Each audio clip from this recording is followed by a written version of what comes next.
गणेशाय नमः। ओम श्री सरस्वत्यै नमः। ओम श्री गुरुभ्यो नमः।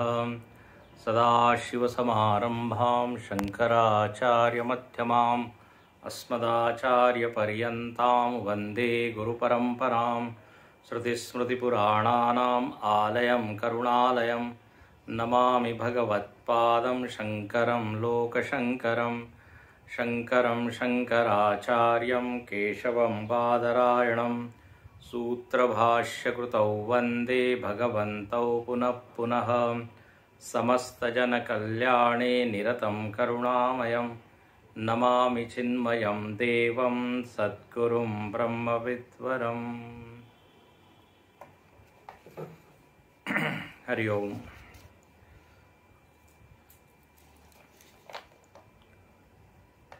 We will sing the first line of this text. Ekameva dvitiyam hi brahma, ekameva dvitiyam hi brahma, nirgunam nishchalam nirvikaram, nirgunam nishchalam nirvikaram, एकमेवा द्वितीयं हि ब्रह्मा, एकमेवा द्वितीयं हि Brahma.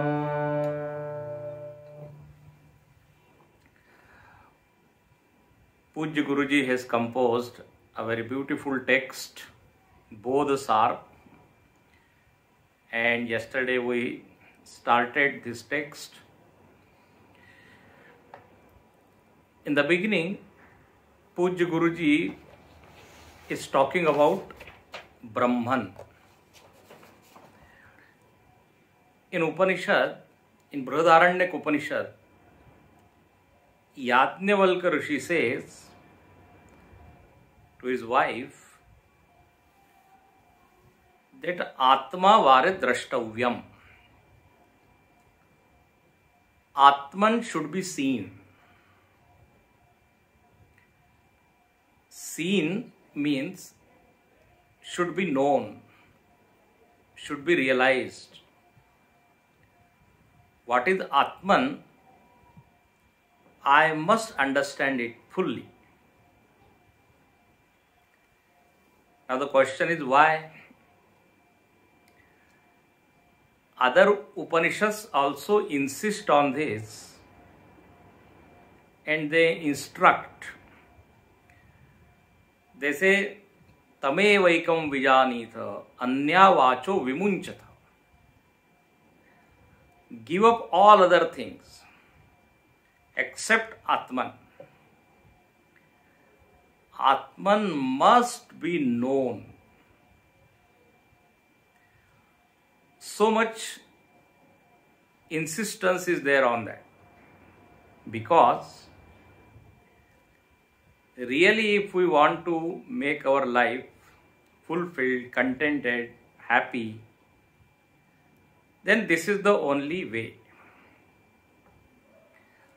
We run after this world hoping that we will get happiness.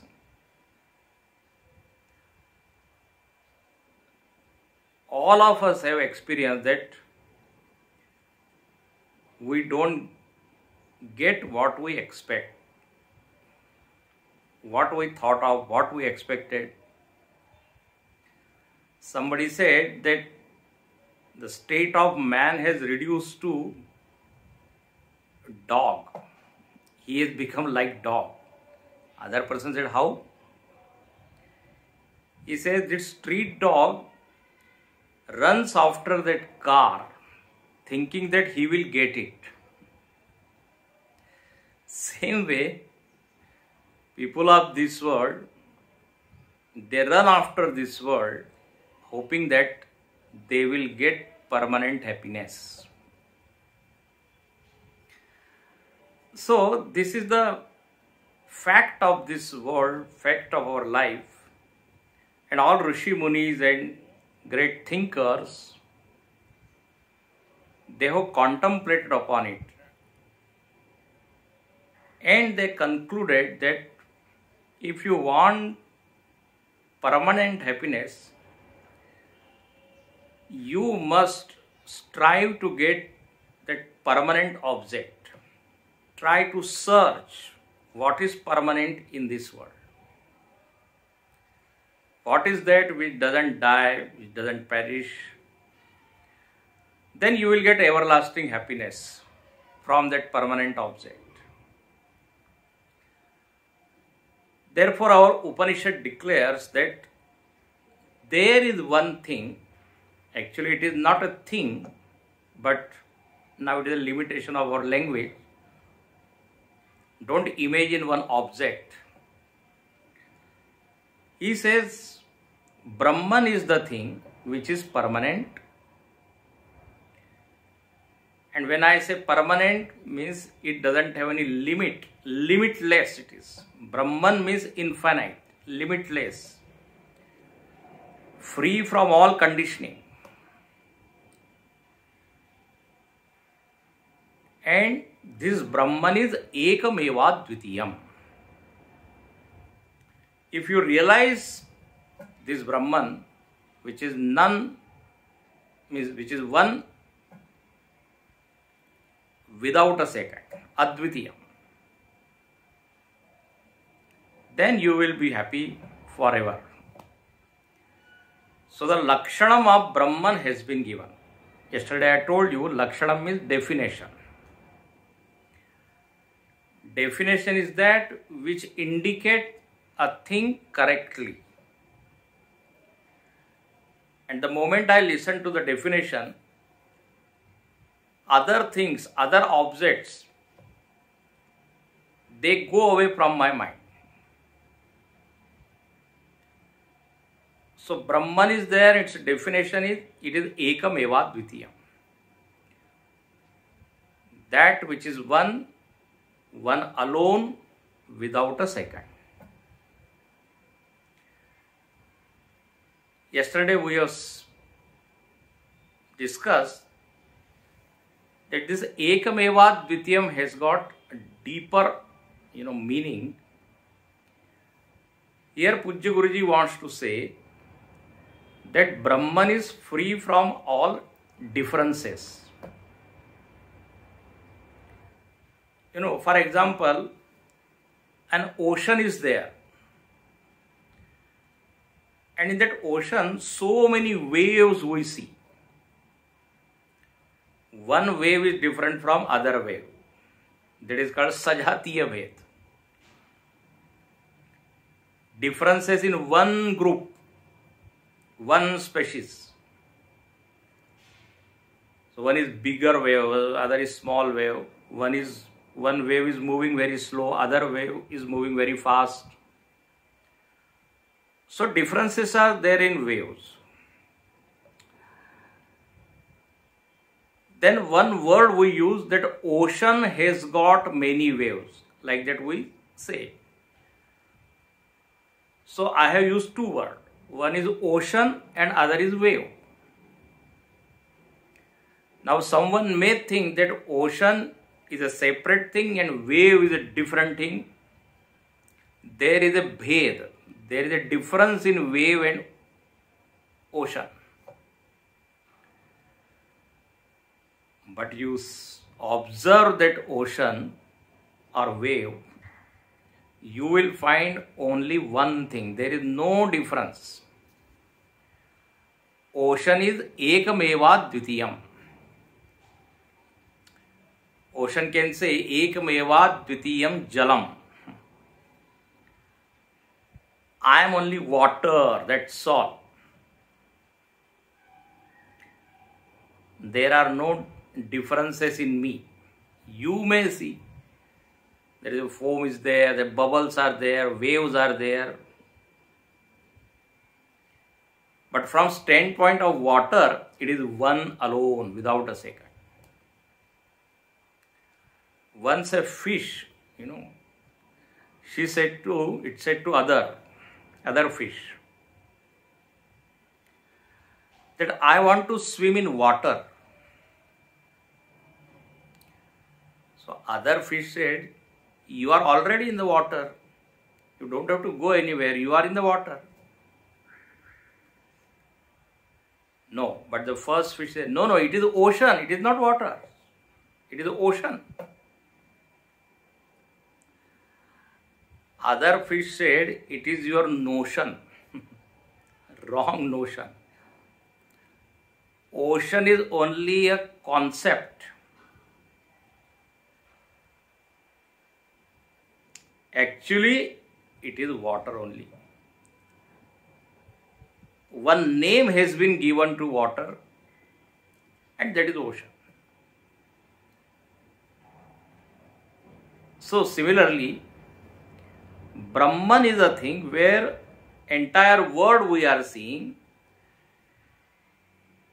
Apparently we feel that plurality or multiplicity is the truth of this world. But when we go deeper into that world and try to think, then we will come to know that Ekameva Dvitiyam Brahma. That is the substratum, like ocean is the substratum of all the waves. On the surface we see so many waves, but we dive deep into the ocean, we will not see any wave, only one thing will be there, water. Same way, Brahman is the substratum of everything, whether that thing is gross or subtle, unmanifest. The support of each and everything is Brahman. Once one devotee asked a master that from where did mountain, rivers and stars they come? From where did all these oceans and water, mountains and rivers and trees and plants they come? So the master replied, from where this question come? From where this question is coming, from there only mountain and river has come. What a beautiful answer. Meaning only one Aadhar, one substratum is there. And that is Brahman. So this Brahman doesn't have any differences. There are no types of Brahman. Or Brahman is formless, so there is no Swagata Bhed. Yesterday I told you. Differences within that object, that is called Swagata Bhed. Like hand is different, head is different. In Brahman there is no such differences because it is formless. That's why Ekameva Dvitiyam. Then Nirgunam, Nishchalam, Nirvikaram. Another Lakshanam, another definition of Brahman is Nirgunam, which doesn't have any attributes, attributeless. No properties are there. See, the moment you think about an object which has got one form, then you can think of many properties. Like this body. Body is Sagun. Why? Because it has got one form. Brahman is not like gross body which has got one form. It is formless, so propertyless. No gunas are there. No gunas are associated with it. But for example, mind has got many properties. Mind has got subtle form, sukshma it is. So mind is saguna, gunayukta. Good mind, impure mind, pure mind. We can qualify that mind. We can give adjective to that mind. But Brahman is not like mind. It is subtler than the mind. So Nirgunam. Then unmanifest. The cause of mind, if you go beyond mind, you will get all these vasanas, impressions, sanskars, inherent tendencies, they also have got properties. So Brahman is not like vasanas, not like sanskars. Today they are unmanifest, tomorrow they will be manifested.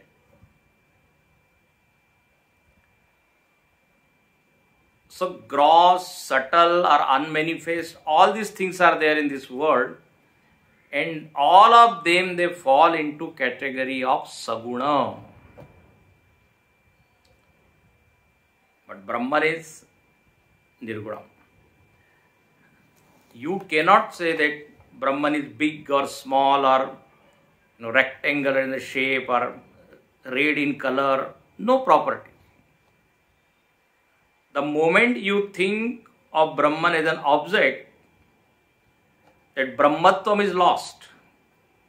It becomes an object of world only. The moment we associate that Brahman with some properties, it will become limited. And limited thing cannot be infinite, cannot be all-pervading. So nirgunam, nishchalam. Nishchalam means that which doesn't move. No movement is there. That's why in Bhagavad Gita it said, Kutastamachalam dhruvam, sthiram, stable like mountain, not moving. See, here not moving, meaning what? The implied meaning is, an object which has got limited form can move from one place to other. It can move in the space. But the thing which doesn't have any form, how can it will move? An aeroplane can move in the space. It can fly in the space. But space cannot fly. Because wherever you will see, space is already there. So if akar is there, then chalanam is possible. But akar is not there. So what? Nishchalam. And third thing is nirvikaram. There is no vikar. Vikar means when an object or a thing changes its state, that is called vikar, avastha parivartana. Brahman doesn't undergo any change, any modification. So therefore, nirvikaram. If you look at body, continuously it is changing. Mind, oh, so restless, so fickle. Every moment it has got different color, different, mood, different atmosphere in that mind. Continuously it is changing. Vikaragrasta. But the substratum of this mind is what? Vikara rahitam. No change. It is witness. So nirgunam, nishchalam, nirvikaram, ekameva dvitiyam hi brahma. So by using this word, Pujya Guruji wants to say that it is not gross body, not subtle body, not causal body, because all of them, they have got different properties, they have got name and form and modifications. So Brahman is not like this thing. Though the words are different, nirgunam, nishchalam, nirvikaram, but all of them, they indicate one Brahman. Like in different languages, water has got different, spelling or its name. Water, jalam, neeram, toyam, pani, Marathi, pani in Hindi. Words may be different, but all of them, they are indicating one thing only. Same way, Nirgunam, Nishchalam, Nirvikaram. Somebody said, I don't want such Brahman, which doesn't have any property. Means it is useless. Nirguna. Somebody said, Guna Rahitam, useless. I don't want this. And this Brahman is what? Nischala. Doesn't move at all. Means it is so lazy. I don't want this tamasic Brahman. Achalam, Nishchalam, and Nirvikaram. Nirvikaram means what meaning he got from this word, Nirvikaram is no effect. Anything happened. He is like a stone. Neither he is glad nor sad. Such kind of Brahman I don't want. So please note it. These are not the meanings. Because if we don't read it properly and don't listen to it with some learned person, we may get all such kinds of funny kinds of meanings. Guruji in his commentary says, it doesn't mean that Brahman is a being without any virtues, paralyzed and indifferent like a stone. Meaning here is Brahman is free from all conditionings, free from name and forms and other qualities. Okay. Now we will move to next verse. Now somebody asked that you are talking about this Brahman and you are praising that Brahman like anything, but from where you got the idea of this Brahman? Did you see it? Or it is only your imagination? So Pujya Guruji says that Atra Vedantameva Pramanam Bodhaka Sadgurus Tattvanishtaha Atra Vedantameva Pramanam Bodhaka Sadgurus Tattvanishtaha Ishvaranugruhite Navedyam Ishvaranugruhite Navedyam Ishvaranugruhite Navedyam Ekameva Dvitiyam Hi Brahma Ekameva Dvitiyam Hi Brahma. He says it is not an imagination, or it is not only my personal experience, but there is a pramanam. On the basis of pramanam, I am talking about this Brahman. What is this pramanam? First of all, we must know what is the meaning of pramanam. Pramanam means means of knowledge. Please note it. Pramanam doesn't mean proof. Sometimes the meaning of praman, people take it as a proof. In Hindi they say, क्या प्रमाण है कि आप गए थे? What is the proof that you went there?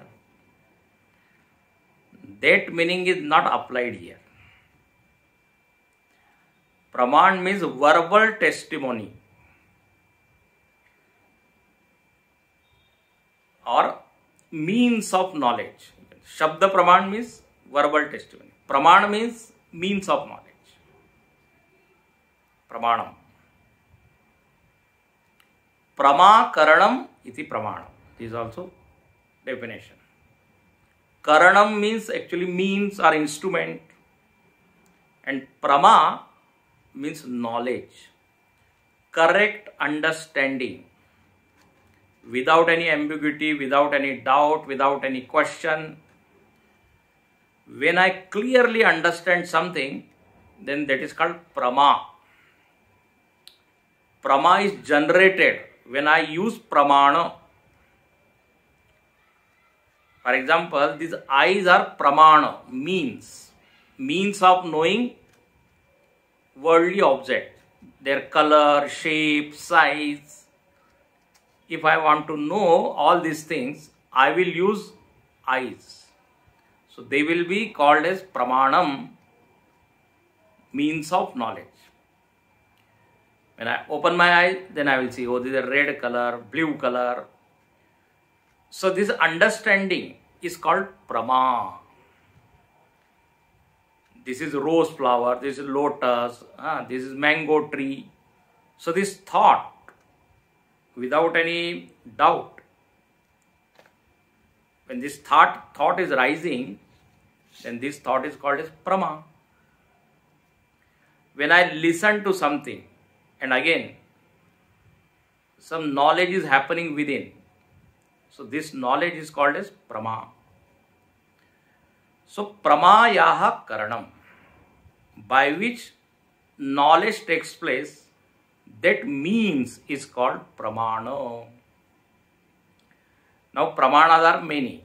Pratyaksha pramanam. Just now what I gave the example of eyes and ear, they are pratyaksha pramana. Direct perception. Then there is anuman pramana. Inference. I infer something. I don't see directly through eyes, but I infer. Using my intellect, using my mind. Then third pramana is Shabda pramana. And here, this Brahman is known by Shabda pramana, and that is called as Vedanta. Now, one thing about pramana we must understand. Pramana means of knowledge. This praman, they are gyapakam, natu karakam. Meaning, praman doesn't change any object. Please listen to it very carefully. This means of knowledge, again, I take example of eyes or ears or, tongue. When I am looking at mountain, suppose, or a tree. So when I open my eyes, I see that tree. But by opening eyes, there is no change is happening in the tree. Only thing is, I came to know that there is a tree. So this is called gyapakam. There is no change happening in that object of perception, object of knowledge. When I am listening to something, I just know that, oh, such and such person is talking. But the ear don't change their voice or, words. So this pramana, all these scriptures, they are means of knowledge. They show you God is such and such. God has got this, form. Atman is of this nature. Praman don't bring any kind of modification in that object. This is very important point. So, gyapakam, natu karakam. Now, to know this Brahman, we will have to use one praman, and that is Vedanta. Vedantam eva pramana. See here, Pujya Guruji says eva. Eva means only or alone. Without Vedanta, we cannot understand the nature of Brahman. Not by reading physics and chemistry books and computer and other things, astrology, astronomy. They have got different, theme, different subject. But here, if we want to know Ekam Eva Dvitiyam Brahma, then we will have to go to Vedantam. Vedantam eva pramana. What is Vedanta? Vedanta, the literal meaning is Vedanam Anta. Last portion, end portion of Veda, it's called Vedanta. This is just word meaning. But the implied meaning is, see, end part of Vedanta, last chapter of Vedanta, this is the literal meaning. But the deep, clear, implied meaning is the final declaration of Vedas. End means final declaration, ultimate knowledge, or you can say essence of Vedas. Beyond this Vedanta, there is no knowledge remain to be gained. It is a supreme knowledge. Shruti Shira Paksha is the crown of, Vedas. Nothing is beyond this Vedanta. So this Vedanta is the final knowledge. See, Vedas are like ocean of, knowledge. So many branches of knowledge has been expounded in Vedas. Hundreds and thousands of things are explained. But the final thing by which we get liberation, we get permanent happiness, we become free from grief and all that, this is Vedanta only. So the definition of Vedanta is given, Vedanto Nama Upanishad Pramanam. Vedanta is Upanishad. And this Upanishad is Pramanam, means of knowledge. In Upanishad, this Brahma Jnana has been given. There are main 10 Upanishads. People talk about these 10 Upanishads, Isha, Kena, Kata, etc., on which Bhagavan Shankaracharya has written commentary. Major Upanishads they are called. So this Vedanta is Upanishad, it is a means of knowledge, and in a very simple word, I can say Vedanta is self-knowledge or Brahma Vidya. So Vedantam eva Pramanam. Now, somebody says, okay, I will buy Upanishad and start reading. Will I realize Brahman? Will I understand what is Brahman? Here Pujya Guru says, no. Just by book, you cannot understand the nature of Brahman. You will need one great learned person who will expound that Upanishad, who will explain each and every word of that Upanishad, the hidden meaning, the implied meaning. Now, other person, who is that person? So, Pujya Guruji says, Bodhaka Sadguru, illuminator, Bodhaka, revealer. He is Guru, Sadguru. Just, like other books, like other, novels, we cannot study Upanishad. One Sadguru is needed because, see, even if you know language, even if you know Sanskrit Vyakaran, grammar, even then you need one teacher because that meaning is, packed in that words. You may understand the sandhi, how the words are joined and how it can be broken and all that. But what is the meaning? Like, children also, they know alphabets, A, B, C, D, etc.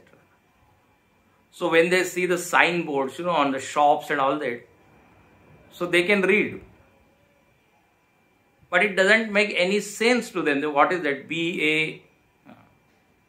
whatever is there, a name is given. Bhagavan, suppose Bhagavan in Hindi, Bhagavana. Now he can read Bhagavana, but the total meaning of all these words, he doesn't know. So he has got knowledge of alphabets, but not the knowledge of meaning of that word. Therefore, one guru is needed.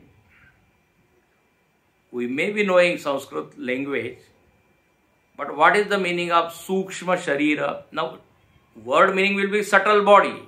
But what is that? Why that body is called subtle? What is the meaning of subtle? Therefore, it said, Bodhaka Sadguru. Sadguru is needed. And, in our worldly parlance also, empirical world also, unless and until somebody tells us that this is this, we cannot understand that object, we cannot know that object. I am saying cow, but I don't know that this is called cow. Somebody will say, this animal is called cow, this is dog, this is mango. So somebody has to tell us. Achha, in other fields also, field of music or field of sports, their masters are there or not? One mentor is there, coach is there, guide is there.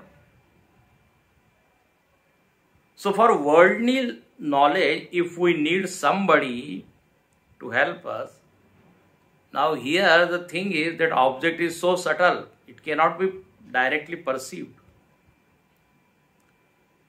So for such thing, we need what? One teacher. So Sadguru. That's why beautifully one Acharya says that Ajnana Andhakara, if there is a darkness of ignorance, then Sadguru is like Jnana Surya. He is like a sun, bright sun. So by knowledge, that Ajnana Andhakar will go away. So Ajnana is compared with Andhakar, darkness. And Guru is compared with sun. Then he says, for Maya Megha, Guru is Prachanda Maruta. If you say that Ajnana is like Maya, Maya is delusion, and it is like a meg, cloud. So the clouds will go away by wind, strong wind. So Guru is like strong wind. He removes all these clouds of Maya. Then he says, Bhedavadi Hasti, Guru Simha. Bhedavadi, those who are talking about Bhedas, that the truth of this world is there is no one Brahman. There are so many multiple things are there, and that is the fact of this life. Fact of this world. That is called Bhedavadi. Other than Advaita Vedanta, everybody talks of differences. Sankhya, Yoga, Mimamsa, Charvak. Nobody says that there is only one truth, which is Brahman. So this Bhedavadi, they are like elephant. And this Guru is what? Simha. Is a lion. The moment that lion roars, that elephant run away. So all Bhedavadi will be refuted.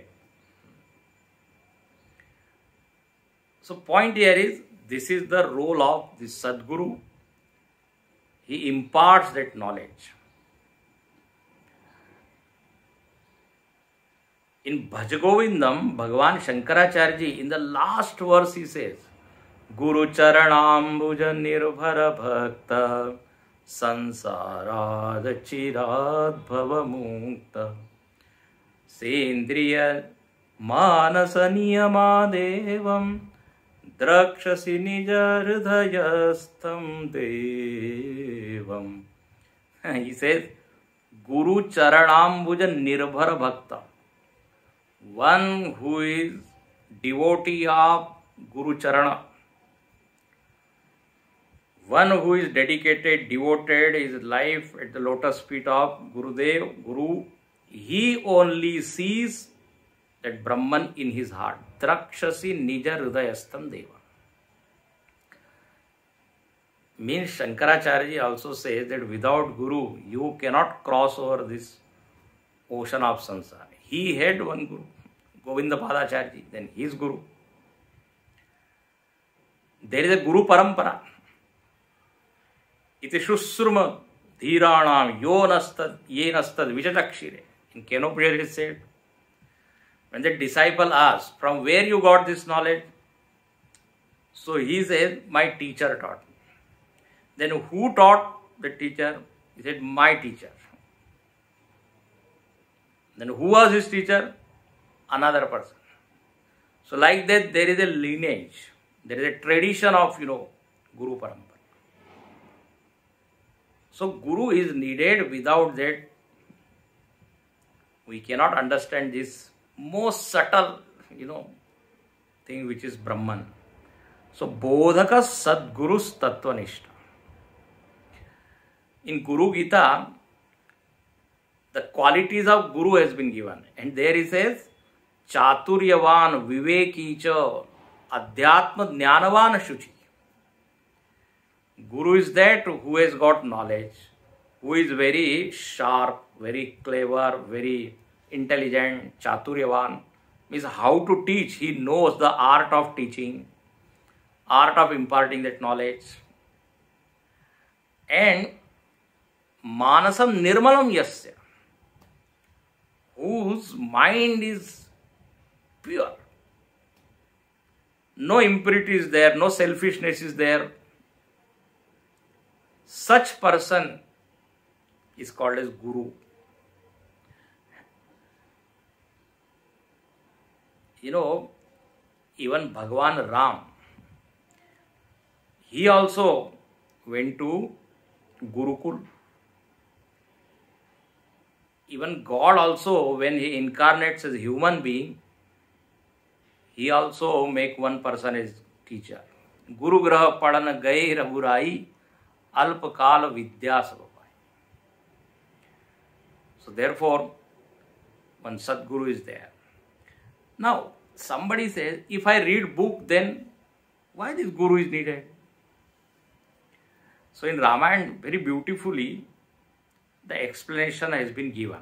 There he says, Tulsidas ji, Veda apar udadi ghana sadhu. What an explanation. He says, these Vedas, Veda, Vedanta, they are like ocean. Apar means we cannot fathom their depth, how deep they are. And the water of that ocean is salty. We cannot drink it. So there he says, these Vedas are like ocean where the water is salty. Means you cannot understand it. You cannot enjoy it. You cannot taste it. And the mantras are so confusing. One mantra says something, other mantra says just opposite. Then there are Purva Paksha and there are so many difficult words are there. So it is like an ocean. But same oceanic water, when it becomes cloud, then that water, when that cloud showers, then what happens? That water is drinkable. You can drink it. It is sweet water. One converter is there, which converts this salty water into sweet water. all these sadhu, sant, sadguru, they are like cloud. That is the simile has been given. All Vedantas, they are like ocean. We cannot understand them directly. Through Guru only we can understand. Like we cannot drink water directly from ocean. But of course, when it becomes sweet water, then everybody can enjoy. So Veda apara udadi and ghana sadhu. Ghana means megha, clouds. The teacher is like cloud. So therefore, one teacher is required. That is the point here. So bodhaka sadgurus tattvanishtaha. And in the Guru Gita, there are different types of guru has been given. One who is a Shiksha Guru, one who teaches us, in school, college and all that. Professors. One is Diksha Guru, one who initiates into, particular path. He gives mantra, Diksha Guru. Then Dharma Guru, he teaches us what should be done and what should not be done. He talks about dharma, adharma, kartavya. And this is Sadguru, one who talks about Satvastu. Sat is Brahman. So one who gives the highest knowledge, he is called as Sadguru. Now, we will stop here, and one more interesting point, I will just mention it and then tomorrow we will see. Now, where we can get this Guru? This is the point.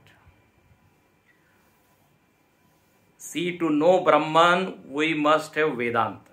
And just by reading Vedanta, you cannot understand. You need one teacher, master. Now the question is, when and where I will get that Guru? So, in the next line, Pujya Guru says, Ishvaranugrahitena Vedyam. By Ishvaranugraha, by the grace of God, you will get that Guru. And by grace of God, you will know that truth. So this is very, very sweet point, that tomorrow we will see. Ishvaranugraha. Without Krupa, we cannot understand Brahman, and we don't get, great teacher, learned teacher who will teach us. Today we stop here. We will sing bhajan and then. Sadguru, Sadguru, Satchidananda Guru, Sadguru, Sadguru, Satchidananda Guru, Satchidananda Guru, Chinmayananda Guru, Satchidananda Guru, Chinmayananda Guru, Mama Guru, Satchidananda Guru, Mama Guru, Satchidananda, Satchidananda Guru, Chinmayananda Guru, Satchidananda Guru, Chinmayananda Guru, Om Guru, Satchidananda Guru, Om Guru, Satchidananda Guru, Sadguru, Sadguru, Satchidananda Guru, Sadguru, Sadguru, Satchidananda Guru, Satchidananda Guru, Chinmayananda Guru. Sri Satgurunath Maharaj ki Jai. Om Purnamada Purnamidam Purnat Purnamudachyate Purnasya Purnamadaya Purnameva Vashishyate. Om Shanti Shanti Shanti. Hari Om Sri Gurubhyo Namaha. Hari Om.